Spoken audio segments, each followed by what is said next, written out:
Amis du cinéma africain, bonsoir et bienvenue dans Club Burkina, votre émission qui met en lumière les artistes comédiens. Aujourd'hui, nous recevons pour vous un artiste comédien que vous connaissez sûrement. Vous l'avez découvert dans Tu me prends pour qui et dans Ma belle-sœur à tout prix. Tout de suite, nous serons avec lui. Mon Dieu, chérie, c'est terrible. Qu'est-ce qui ne va pas, chérie? Écoute, il faut que je parte à l'hôpital. À l'hôpital? Oui. On vient de m'appeler, me dire que ma collègue a fait une fausse couche. C'est pas vrai, mon Dieu. Mais c'est laquelle, chérie? Tu ne la connais pas, elle s'appelle Suzanne. C'est pas vrai. Ok, je comprends, chérie. Mais il faut te calmer, d'accord? Calme-toi, je comprends ta douleur. Je ne peux pas me calmer. On m'appelle, me dit que ma collègue est entre la vie et la mort et toi tu me demandes de me calmer. Je ne peux pas me calmer. Ok, d'accord, c'est bon, ok, c'est bon. Je t'accompagne, on y va. Allons-y. Non, écoute, c'est une histoire de femme. Alors laisse-moi y aller toute seule. Et pendant ce temps, va au restaurant. Et je te rejoins là-bas tout à l'heure pour le buffet, d'accord? Je t'aime. Moi aussi, je t'aime. Fais attention à toi, ok?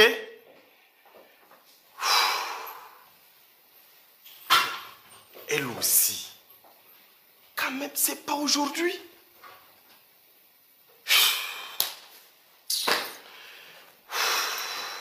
Pourquoi, Suzanne? Pourquoi tu fais ça? Vous l'avez suivi en action dans ce film de Oumar Dayan. Eh bien, il est avec nous sur ce plateau de Club Burkina. Bonsoir Serge Wedorogo. Bonsoir madame. Merci d'avoir accepté notre invitation. À vous le merci. C'est un plaisir de vous avoir sur notre plateau. Partagez madame. Alors, pour commencer cette émission, nous allons un peu parler de ce film Tu me prends pour qui, dans lequel vous avez joué le rôle de Tonton Abbas, si je ne me trompe pas. Tonton Abbas. Voilà, d'accord, on aimerait Abbas. savoir comment ça a commencé. Ok. Et comment vous vous êtes retrouvé dans ce rôle de Tonton Abbas? Est-ce qu'on vous a appelé comme ça pour confier le rôle ou bien vous avez passé un casting? Ok, merci beaucoup. Merci à vous et à toute l'équipe de Fadima TV. Pour répondre à la question, il faut dire que il n'y a pas eu de casting en tant que tel. Ok. Et le réalisateur a trouvé que je pouvais faire l'affaire et il m'a contacté, même pendant qu'il était en train d'achever même le scénario, si je ne me trompe pas, à l'époque c'était ça. Et dès qu'il a fini, il a en même temps appelé, on a commencé les répétitions. Et puis voilà, c'est parti comme ça. C'est parti comme ça. Voilà. Et comment c'était l'ambiance au niveau du plateau de tournage, avec les autres et tout? Comment ça s'est passé? Oui, c'était intéressant, facile et difficile. Et facile parce que tous ceux qui ont intervenu dans le film, c'était des professionnels, beaucoup sont venus du théâtre. Et donc, du coup, dans les répétitions, on se comprenait. Maintenant, difficile parce qu'on n'était pas encore l'expérience des plateaux. Donc, à chaque fois, on avait un peu le stress, le trac. On se demande, aïe, qu'est-ce que ça là, ce rôle-là, est-ce que... Bon, mais dès qu'on lance la machine, bon, ensemble, on se donnait des coups de main. On se disait, oui, tu peux le faire, tu peux le faire. Et puis, bon, voilà, on arrive à le faire. D'accord. Est-ce que vous pouvez revenir un peu sur votre rôle dans ce film-là, Tonton Abbas? Est-ce que vous pouvez expliquer un peu des personnes qui n'ont pas encore suivi ce film? Est-ce que vous pouvez expliquer un peu votre rôle? Ok. Disons que le scénario a voulu lancer un message pour conscientiser les jeunes et puis les femmes au foyer, pour que chacun, dans sa position, n'a qu'à respecter ses engagements. Je crois que à la base, c'est un peu ça. Et aujourd'hui, on vit un peu la situation. On pensait qu'à son temps, le film allait aider à faire passer le phénomène, mais malheureusement, et c'est ça qui est là actuellement, des jeunes qui flirtent avec des femmes au foyer. Et pourtant, ça, c'est pas bon. Ça, c'est pas bon. Culturellement parlant, c'est pas bon. Donc, le réalisateur, certainement, a vu ça et il a voulu anticiper, mais malheureusement, malgré son inspiration et tout. Voilà. Donc, moi, je jouais le rôle vraiment de celui-là qui était un mari exemplaire quand même. Tout à comme fait. je le suis toujours et chaque fois. Vous êtes sûr? Bon, voilà. Donc, c'est ça. Vous êtes toujours, chaque fois? Oui, je suis toujours exemplaire, tranquille. Et comme ça, on vient me parler des situations. Bon, moi, je fais toujours confiance en moi. Vu dès le premier contact, moi, je te fais confiance. Donc, je fais confiance à mon épouse. Et voilà, elle a dit non, il n'y a pas de problème. Bon, je ne pouvais jamais imaginer que ça pouvait m'arriver avec toute ma bonté, tout l'amour, l'attention que voilà. Donc elle a osé me faire ça. Tout tromper. Et bon, Dieu ne dort pas comme on aime le dire. Et voilà, mensonge là s'est révélé. Et bon, j'ai dit d'accord, ça pardonne pas. Ça pardonne pas. Non. Ça pardonne pas. Ça pardonne pas. Non. D'accord. Et le jeune aussi a finalement aussi perdu sa copine. Bon, pour dire que si chacun respecte ses engagements et essaie d'être fidèle, bon, le monde sera meilleur. C'est ça. D'accord. Si vous permettez, nous allons suivre un petit extrait avant de continuer. Ok.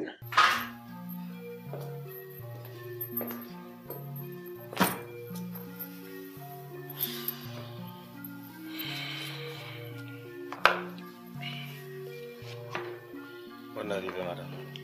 Merci.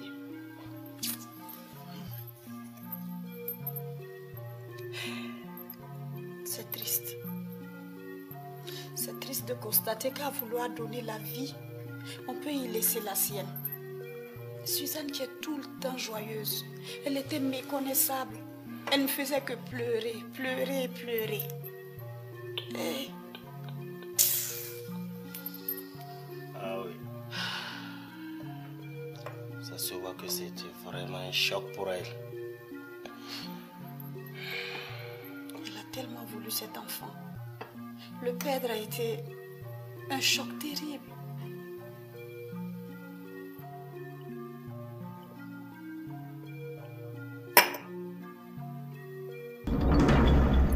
Julie, tu vas enfin me dire où tu étais. C'est quelle question ça? Je t'ai pas dit que j'allais à l'hôpital pour voir ma collègue. Julie, comment se fait-il que quelqu'un qui est entre la vie et la mort se déplace? J'aime pas les foutaises. Abbas, tu n'es pas sous par hasard?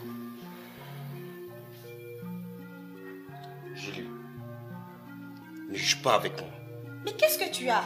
Ne joue pas avec moi. Tu as quoi? Suzanne est passée te manquer. Laquelle? La claire ou la noire? La rouge. Et qu'est-ce que ça vous fait de voir cet extrait-là? Oh, c'est... Ouais, ça fait plaisir. Ça fait vraiment plaisir. Parce que souvent, quand on est dedans, on essaie de donner le meilleur. Ouais. Après, on ne se rend pas compte que souvent, tu te découvres toi-même, tu te dis, ah, c'est toi qui as pu faire ça. Tu as pu faire ça. Ouais. Et combien de fois avez-vous refait cette scène, ou bien ça a été une seule fois, paf, et puis c'est parti? Non, ça n'a pas été une seule fois. Parce que cette séquence, quand même, comporte des petites histoires. Parce que je profite de ça pour saluer l'actrice qui aujourd'hui vit aux côtés des États-Unis. Très bien, je la salue au passage. C'est comme je l'ai dit au départ, et nous tous, nous n'étions pas tous des comédiens du théâtre. Donc, ça veut dire que quand l'autre n'arrive pas à rentrer, tu le sens, et tu sens et tu vois, tu essaies de l'amener. Sincèrement, elle m'a amené dans ça, parce que j'étais déconcentré, parce qu'il était midi. Et il y avait la fin. Il y avait la fin. je sais pas, il y a eu une situation de retard de pain. Je me rappelle pas ce jour-là. C'était un truc comme ça. Mais si vous remarquez, le vin, c'est vite descendu. Je buvais parce que quelque part, il y avait la faim. Mais on a repris. Je sais qu'on a repris, en tout cas, plus de 2 fois. Avant que le réel puisse avoir véritablement ce qu'il veut. Et même l'actrice m'a parlé, elle m'a dit, elle m'a parlé sincèrement.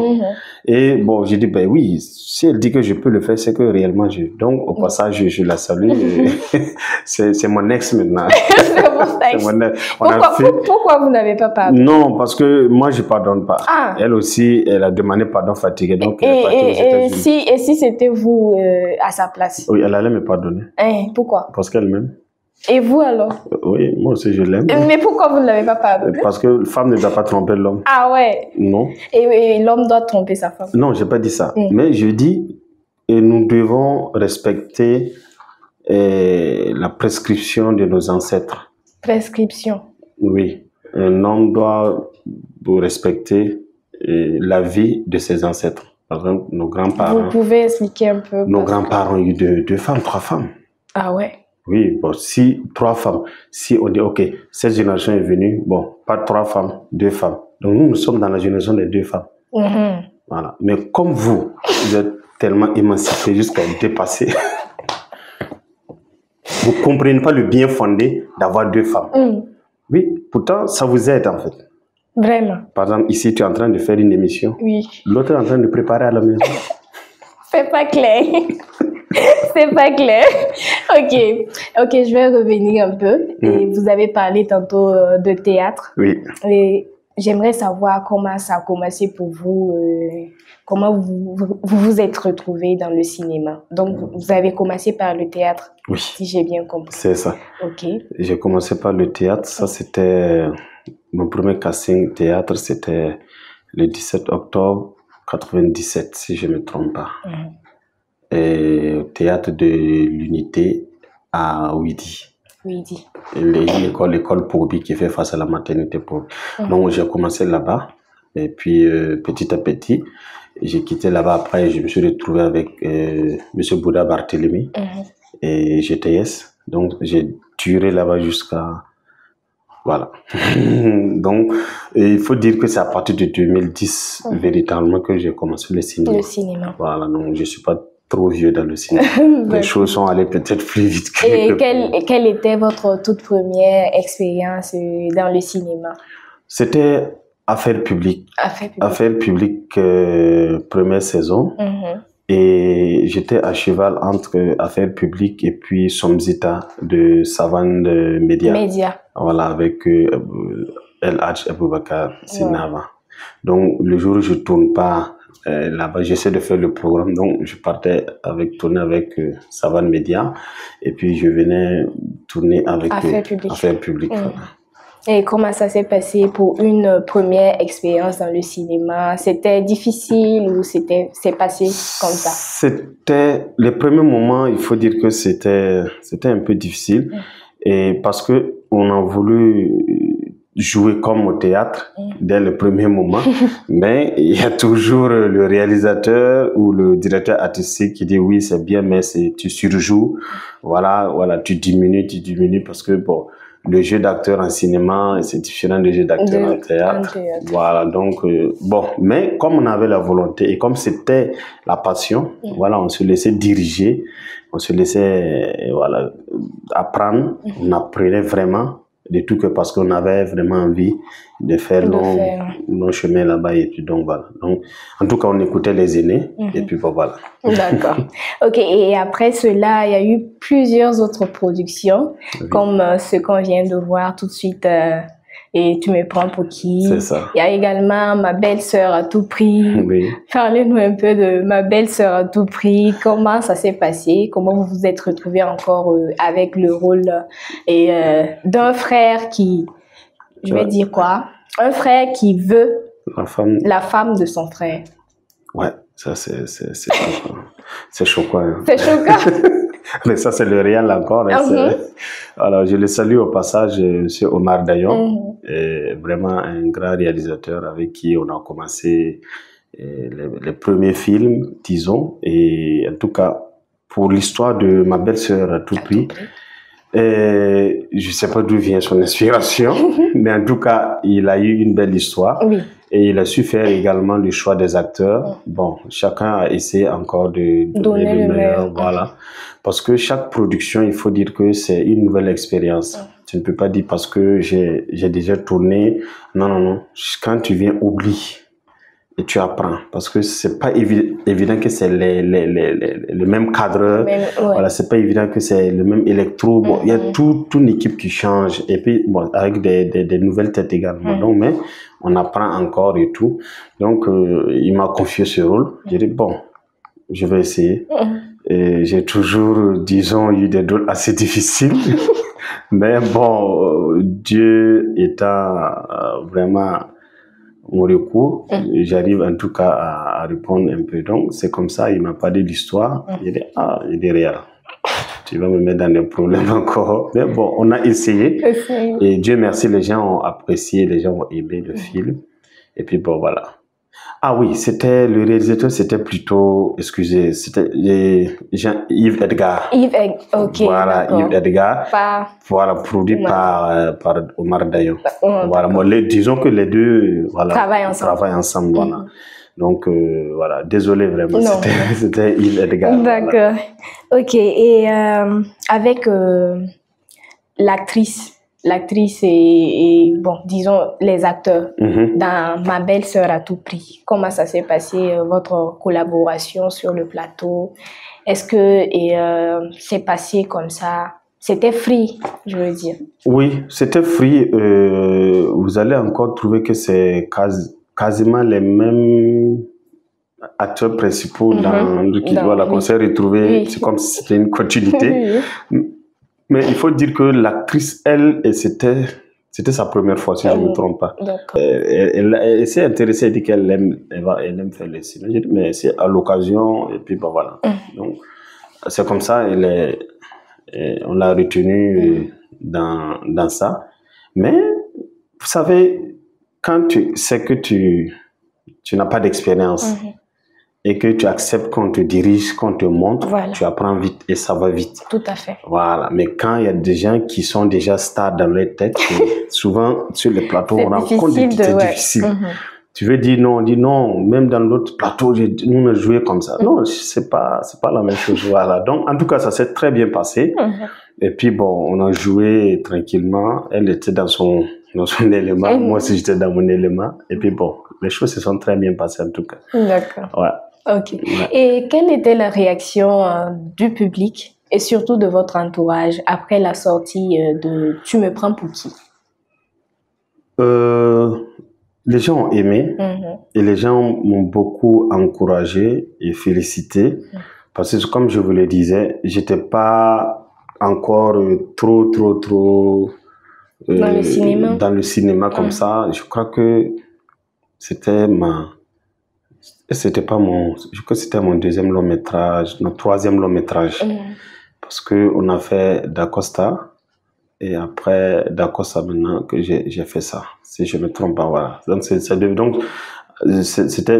que je n'étais pas trop dans ça. Donc, mais on dit, si tu continues comme ça, tu vas devenir un grand acteur. Donc, c'est tout ça qui revenait.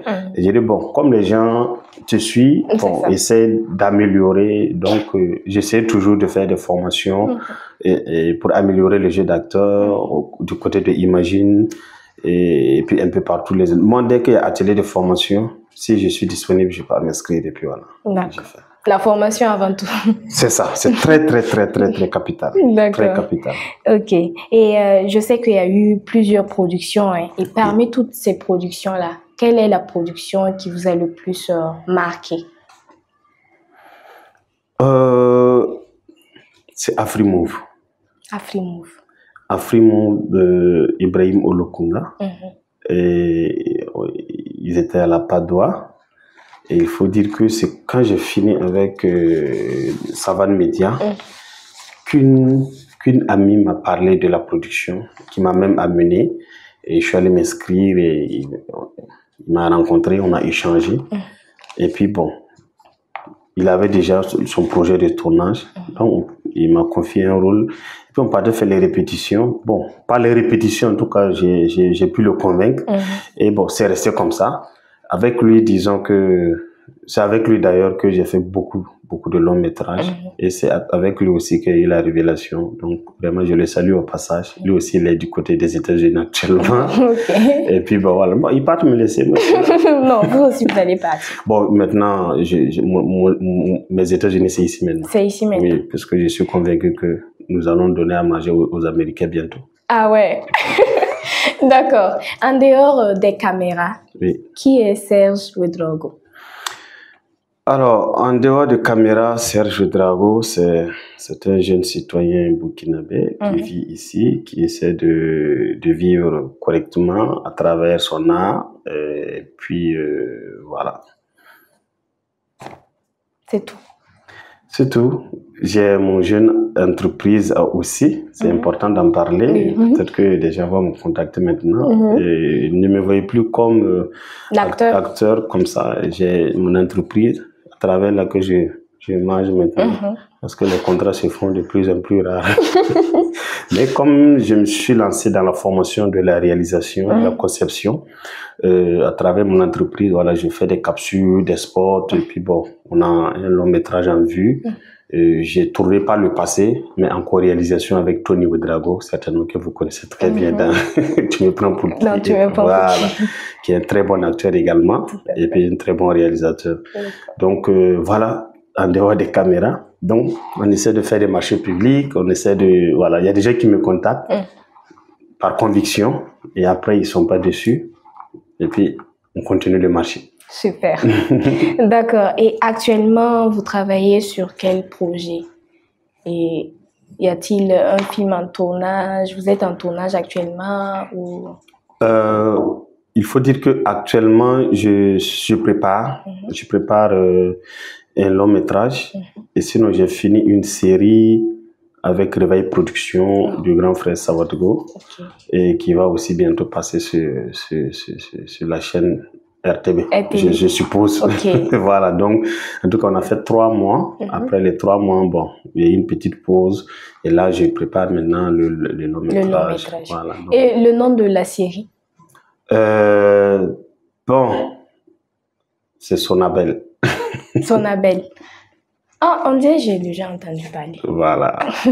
Donc, en tout cas, c'est le titre comme ça. D'accord. Voilà. Ok. Nous sommes presque à la fin de cette émission. Ah, déjà. Et, oui.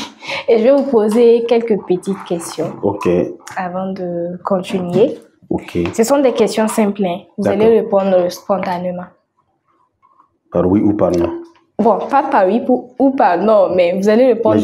Voilà, vous répondez. Ah, madame. Non, ce sont des questions très faciles. D'accord. Ok. Votre plat préféré? Le riz. Le riz. Ouais. Ok. Riz gras, riz sauce. Riz. Riz. Son gras, sauce. Ça passe. Ça passe. Ok. Ok, un film dans lequel vous auriez voulu jouer, mais pour lequel vous n'avez pas été sollicité. Non. Vous ne voyez pas? Je ne vois pas. Parce que pour moi, les rôles dans les films, c'est une question de profil. Okay. Et si tu ne réponds pas à un profil, moi, je ne le force pas. Si on ne m'a pas fait appel, c'est qu'il n'y a pas mon profil dedans. D'accord. Théâtre ou cinéma, si vous deviez choisir? Théâtre. Théâtre. Ouais. Ok. Un acteur ou une actrice avec qui vous rêvez de partager l'écran? Et si c'est une fille, c'est Mbaye Patricia. Ok. Si c'est un garçon, c'est Tony Ouedraogo. Et si c'est une fille, c'est Mbaye Patricia. D'accord. D'accord, nous sommes à la fin de cette émission. Okay. Merci à vous d'avoir accepté notre invitation. Mais à moi de vous dire merci. Merci beaucoup et bon vent vraiment à votre chaîne de télé. Merci beaucoup. C'est rare d'avoir vraiment un acteur disponible. Donc, merci, malgré votre calendrier chargé et tout. Oh, ce n'est pas chargé, appelez-nous seulement. D'accord. Essayez de faire un programme assez fluide, les gens vont venir. D'accord, merci encore. Allez, merci à vous. Merci bien. Merci. Et merci à vous, chers téléspectateurs de Fadima Web TV, de nous avoir suivis et à très bientôt pour un autre numéro de Clap Burkina.